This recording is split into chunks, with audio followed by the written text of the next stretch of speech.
부활하실 때 주변에 무슨 일들이 일어났는지 아십니까? 예수님 부활하실 때 주변에 어떤 일이 있었기에 예수님의 죽으심과 부활의 사건이 우리 기독교에 있어서 핵심 중에 핵심인가? 무신론자들이, 의심 많은 자들이 믿음으로 변화됐어요. 우리들의 그 쓰라린 상처를 치료하기 위해서 십자가에서 못 박혀 죽임을 당하셨고, 그리고 그 상처 문제를 해결하기 위해서 약 2000년 전에 부활하셨습니다. 남모르는 깊은 상처를 안고 있는 사람들은 치유받기 위해서는 그 그리스도를 만나야 됩니다. 주님께서 아픈 상처를 싸매어 주시고 치료해 주실 것이기 때문입니다. 성경은 상처 많은 사람들이 하나님께 간구할 때 그 부르짖음을 들으신다고 얘기합니다. 그 상처를 싸매신다고 얘기합니다. 위로하고 치료하고 문제를 해결한다고 성경은 선포하고 있습니다. 인간은 누구나 나면서부터 정신적인 상처와 감정적인 상처를 가지고 살아가는 것입니다. 우리는 모두 상처투성의 인생을 살아가고 있는데요, 이 상처가 있는 까닭에 우리는 상처를 치료할 분을 요구하는 것입니다. 여러분의 상처를 치료할 분이 누구십니까? 예수 그리스도.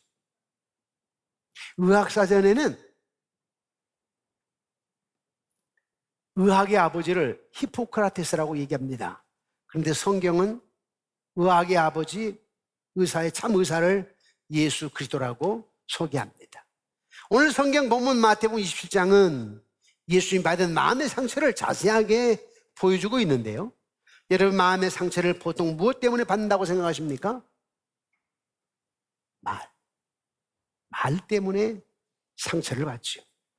오늘 39절에 보니까 지나가는 자들은 자기 머리를 흔들며 예수를 모욕했다. 예수를 모욕했다는 거예요, 말로. 또 41절에 그와 같이 내 대제사장들도 서기관들과 장로과 함께 희롱하여, 말로 상처를 주었습니다. 조롱했습니다. 희롱했습니다. 모욕감을 주었습니다. 우리 예수님이 많은 사람들 앞에서 수치를 당하는데요, 예수님께서 얼마나 마음이 아프셨을까요? 얼마나 큰 고통을 느꼈을까요? 여기 성경 본문에서 예수님이 사람들 앞에서 부끄러움과 수치를 당한 것을 강조하고 있는데, 학폭을 당하고 왕따를 당하는 피해자들은 마음의 부끄러움, 수치심을 갖고 살아갑니다. 오늘 부활절에 흔히 예수님이 우리를 위하여 십자가에 못 박혀 죽으셨고 사흘 만에 부활하셨다, 그 부활의 첫 열매는 우리에게 부활의 소망을 주신 것이다 라고 쉽게 설교할 수 있겠지요. 그러나 오늘 설교는 마음의 상처를 치유하는 부활의 능력, 마음의 상처를 치유하는 부활의 능력이라고 하는 제목인데, 여러분이 오늘 아침 부활의 아침에 부활의 능력, 부활의 의미를 안다면 여러분 마음의 상처가 치유될 수 있어야 됩니다. 아멘이십니까? 이게 부활의 능력이에요. 그냥 부활절에 흰 옷만 입고 가지고 다시 사신 구세 이런 찬양 자체가 할렐루야 이 자체가 중요한 게 아니에요. 정말 마음속에서 부활의 의미를 알고 부활의 능력을 알고 찬양하는 것이 중요한 거겠죠.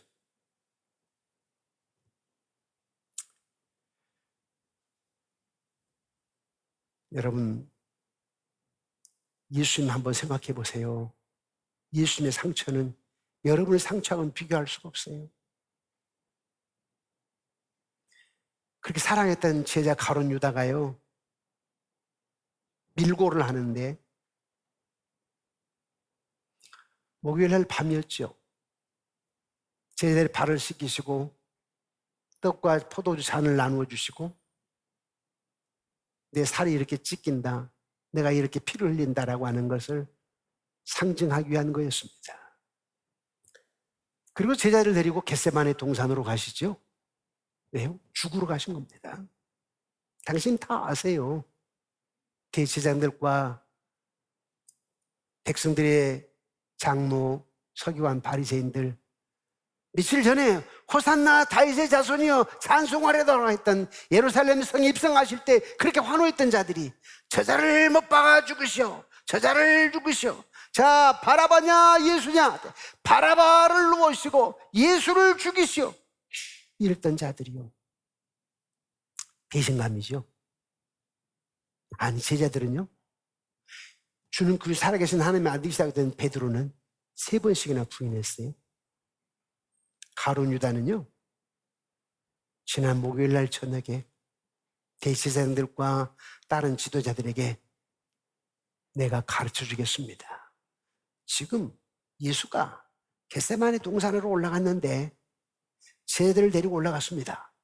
캄캄한 밤이니까 누가 누군지 잘 모를 거 아니에요? 내가 예수의 볼에다가 입맞춤을 할 테니까 그 자가 예수인 줄 알고 그 자를 잡으시오. 이야, 이 배신감.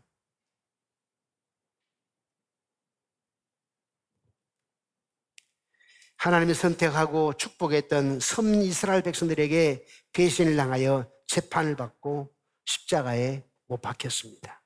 그런데 예수님은 상처와 수치, 배신을 의도적으로 경험하셨어요. 의도적으로. 왜? 여러분의 상처를 안으려고, 여러분의 수치, 부끄러움을, 그런 수치, 그런 아픔들을 예수님 몸소 다치고 가시려고 일부러 의도적으로 죽으러 올라가신 거예요. 주님 십자가에 돌아가실 때 세상의 죄뿐만 아니라 세상의 아픔을 지고 죽으셨음을 우리에게 가르쳐주기 위함입니다. 죄와 사망의 권세를 이겼다라고 하는 것을 가르쳐주기 하는 거죠. 우리가 세상에서 겪을 수밖에 없는 마음의 상처도 하나님 안에서 극복할 수 있다라고 하는 것을 보여주게 하는 거예요.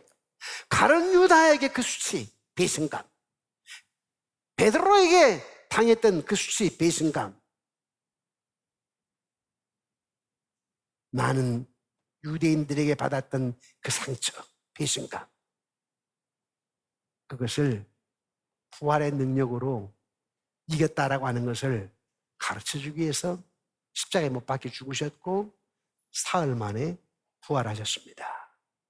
그러므로 치유의 방법은 뭐냐? 부활의 의미를 아는 거예요. 치유의 방법은 뭐냐? 부활의 능력을 아는 겁니다. 그리고 예수 왜 죽으셨는가? 의미를 아는 거예요. 예수 왜 죽으셨어요? 물론 우리는 단순히 내 죄를 짊어지시고 나를 구원하시기 위함이지, 흔히 쉽게 이렇게 얘기를 하죠. 틀린 말이 아니에요. 진짜 맞아요. 그런데 여러분들이 구체적으로 적용하려면은 나의 상처, 나의 아픔, 그 문제를 해결하시고 대신 죄를 짊어지시고 나에게 더 나은 삶, 더 행복한 삶을 주시기 합니다. 우린 작은 그 한마디 가지고 그 상처 때문에 10년을 30년을 원수처럼 지내고 살고 아직도 20년 30년이 지났는데도 용서하지 못하는데, 물론 교회 가서는 기도도 하죠. 눈물로 회개 기도도 합니다. 그러나 정작 보면 용서 못하고 30년 전에 있었던 시어머니와의 관계에서 오는 아픔들, 시아버지에게 있었던 20년 전에 그 말 한마디의 그 상처를 아직도 안고 교회에서 일하면서 직분을 가지고 있으면서 은혜 생활을 한다라고 말하지만 아직도 그걸 가지고 내가 상처를 안고 살아간다면 사실 여러분들은 십자가의 의미를 모르는 거예요. 부활의 의미를 모르는 거고 부활의 능력을 모르는 거예요. 부활의 능력은 뭐예요? 십자가의 의미는 뭐예요? 여러분이 안고 있는 상처들을 주님이 다 사해 주시고 감싸 주시고 다 처리하시고 여러분들로 하여금 미래를 향하여 행복 기쁨으로 나아가도록 하기 위해서 십자가를 지셨고 그리고 부활하셨다는 겁니다. 예수님이 고난을 겪을 때는 보잘것없는 죄수였고 부끄럽고 수치를 안고 있는 그런 분이셨습니다.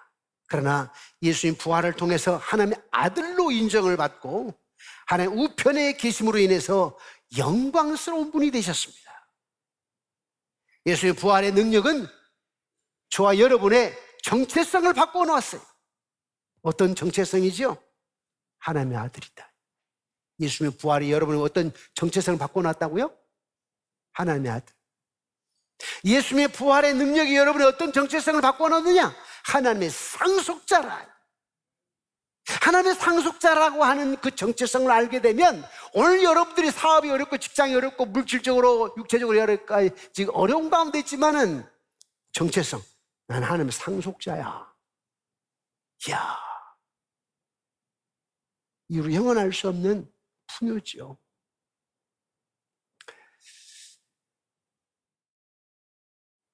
이겨나갈 수 없는 일들, 걱정이 태산 같은데도 불구하고 오늘 부활의 아침에 부활의 능력 안에서 내가 소망을 갖는 거예요. 왜? 나의 정체성이 뭔데? 하나님의 아들이라니까요. 나의 정체성이 뭔데? 상속자라니까. 나의 정체성이 뭔데? 동역자예요. 하나님 나를 동역자라고 한다니까. 하나님 큰 일을 하기를 원하시는데 너는 내 동역자야. 와, 기가 막힌 거 아니에요? 여러분들이 지금 어려운 가운데 있는데 하나님이 너는 내 아들이라. 너는 내 아들이라. 이야, 그럼 되는 거 아닙니까?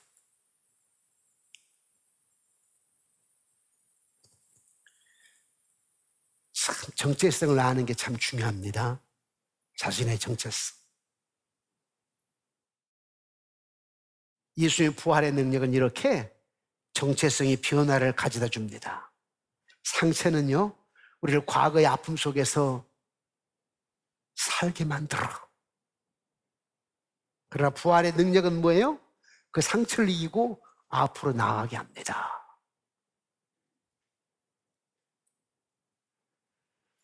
바울은 상처가 많은 사람이었어요. 큰 잘못을 저질러 믿는 자들을 핍박하고 죽였거든요. 선교 여행 중에 배신을 당했어요.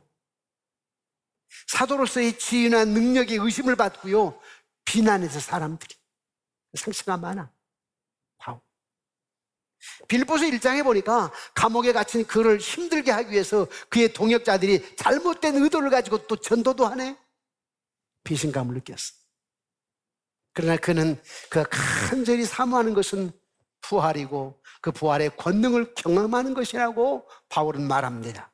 한번 볼까요? 빌립보서 3장 10절 11절이에요. 함께 읽어보겠습니다. 시작. 내가 그리스도와 그 부활의 권능과 그 고난의 참여함을 알고자 하여 그의 죽으심을 본받아 어떻게 해서든지 죽은 자 가운데서 부활에 이르러 하노라. 야, 성경은 예수님이 우리의 상처와 아픔을 죄와 함께 가지고 십자가에 죽으시고 부활하심으로 말미암아 그 상처가 고통을 극복하였음을 보여주고 있습니다. 바울이 부활을 통해 마음의 상처를 극복한 증인이지요. 제자들도 예수님의 죽음으로 인해서 겪은 상실의 아픔을 부활을 통해서 치유를 받고 새로운 삶을 살아갑니다.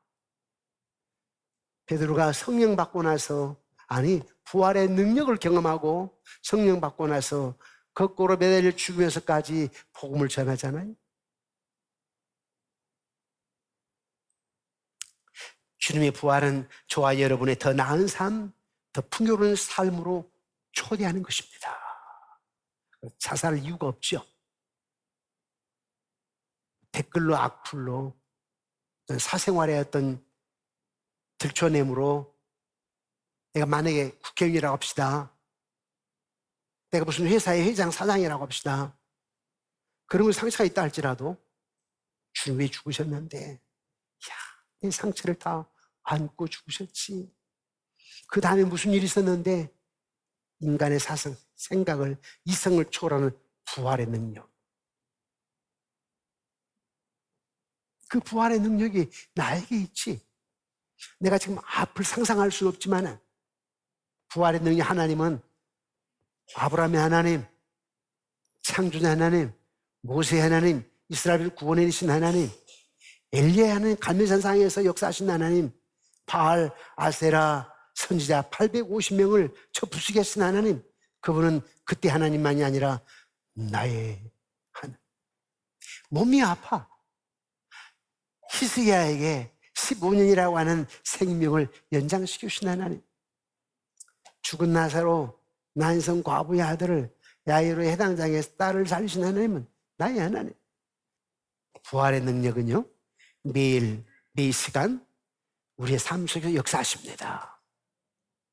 예를 하나 드리고 말씀을 맺으려고 합니다. 2차 세계대전 때였어요. 독일군들이 네덜란드를 침략합니다. 그때 네덜란드의 유대인들이 코리템 붐집에 숨었어. 코리템 붐 유대인입니다. 아가씨입니다. 그 네덜란드 집에 코리템 붐 부모님이 유대인들을 숨겨주었어요. 그런 바람에 독일군들이 쳐들어와가지고 이 네덜란드 이 코리템 붐 부모님을 강제 수용소로 끌고 갔어요. 물론 이 아가씨 코리템 붐도 끌려갔어. 사촌 언니도 집에 같이 있었는데 같이 끌려갔어. 유대인들을 숨겨주었다고 그래가지고. 독일군 강제 수용소에 갇힌 부모님이 고문을 당하다가 죽었습니다. 사촌 언니가 강간을 당하고 그리고 죽임을 당했습니다. 코리템 붐 여사는 구사일생으로 어떻게 살아서 나중에 고국으로 돌아가게 되었습니다. 고국으로 돌아간 코리템 붐 여사는 나중에 신앙을 하고 그래서 주의 종이 되었어요. 여자 목사가 되었습니다. 코리템 붐 여사가 복음을 증거할 때 어느 날 성령의 음성을 들었답니다. 어떤 음성이냐? 독일은, 다시 말하면 너희 부모님을 죽였던 나라 독일은, 너희 사촌 언니를 강간하고 죽였던 그 독일은 전쟁을 일으킨 민족이기 때문에 지금 큰 상처를 안고 있다. 코리템 붐, 너 거기 가서 복음을 증거하라. 그때 코리템 붐 여사는 이렇게 얘기합니다. 하나님, 다 가는데요. 하나님이 가라면 어느 나라든지 가겠습니다. 그런데요, 독일만은 나 못 가요. 독일만은. 우리 부모님을 죽였거든요. 우리 사촌 언니를 강간하고 죽였어요. 나는 그것만은 못 가니까 독일만 빼놓고 말하십시오. 그때 하나님께서 말씀하십니다. 사랑하는 딸아, 내가 말이야, 나를 저주하고 욕하고 등진 사람들을 위해서 십자가를 친 거 너 알지? 네가 내 딸이면 독일 사람에게 가서 복음을 전해야 돼. 그 말씀을 듣고 코리템 붐 여사는 어쩔 수 없이 독일에 갔습니다. 맞습니다, 하나님. 나 하나님 딸 맞아요. 주님께서 나를 위해서 그런 모욕을 당하고 희롱을 조롱을 당하고 뺨을 맞고 침뱉음을 당하고 채찍에 맞고 옷을 다 벗기고 수치를 당하게 하고 나중에 십자가에 못 박혀 죽게 만들고, 그럼 다 그거 주님이 다 수용하시고, 아니 그걸 받기 위해서 오셨다고 해가지고 죽으셨다고요. 그리고 나를 자녀 삼으셨기 때문에 예, 가겠습니다. 독일 가겠습니다. 독일로 갔어요. 복음을 증거하는데요, 만산 눈물을 흘리고 회개하고 독일 사람들이 예수를 믿기 시작합니다. 그런 어느 날 하루는 이렇게 강단에서 설교를 합니다. 그런데 그날따라 용서라는 설교를 했네요. 용서. 자, 보십시오. 어떻게 됐는지. 용서라는 설교를 하고요, 마치고 이제 강단을 내려갑니다. 설교에 참여하는 사람들이 은혜 받았다고 감사하다고 막 줄 서서 악수를 하네. 그런데 그 중에 어떤 남자가 허름한 외투를 입고 어떤 남자가 걸어오는데 코리템 붐 심장이 멎는 것 같았어요. 그래서 얼른 마음속으로 기도했지요. 예수님, 저는 하늘에서 진노의 벼락이 내려 하늘에서 진노의 벼락이 내려서 이 사람을 때리기 전에는 용서할 수 없어요. 예수님 아시죠? 저를 이해해 주십시오. 그래서 예수님께서 말씀하셨습니다. 허리템 부마, 십자가에서 나를 못 박고 죽이고 침뱉으며 채찍으로 때리고 조롱하며 가시관을 씌워서 나를 괴롭히는 사람들을 내가 용서했지 않니? 너도 용서해 줘야지. 그러자 고르테 문여사가 하나님 도와주시지 않으면 도저히 못합니다. 성령의 능력을 입지 않고서는 나는 절대 못합니다. 그때에 성령의 힘을 입었어요. 그리고 나아가 손을 내밀었습니다. 그러니 갑자기 하늘문이 열리고 주님의 사랑이 이 고립된 분여사에게 넘치게 임했습니다. 순식간에 마음과 원한이 눈 녹듯이 다 녹아버리고 말았습니다. 그를 용서하고 나자 여사의 영혼이 얼마나 홀가분하고 즐거운지 말로 표현할 수가 없었습니다. 거기에서 10년이나 젊어진 듯한 재생 치료를 받았습니다. 고립된 분여사는 그때 큰 사랑으로 사람을 용서해 주었고 그 사람의 영혼이 구원받기 위해서 기도해 주었습니다. 고립된 분여사는 그때 자신의 마음속에 남아있던 쓰라린 원한의 상처가 치료를 받고 그 이후로 온 세계 다니면서 용서와 사랑을 힘있게 전할 수 있었다고 고백을 합니다. 이것이 마음의 상처를 치유하는 부활의 능력입니다. 이것이 마음의 상처를 치유하는 삶의 능력입니다.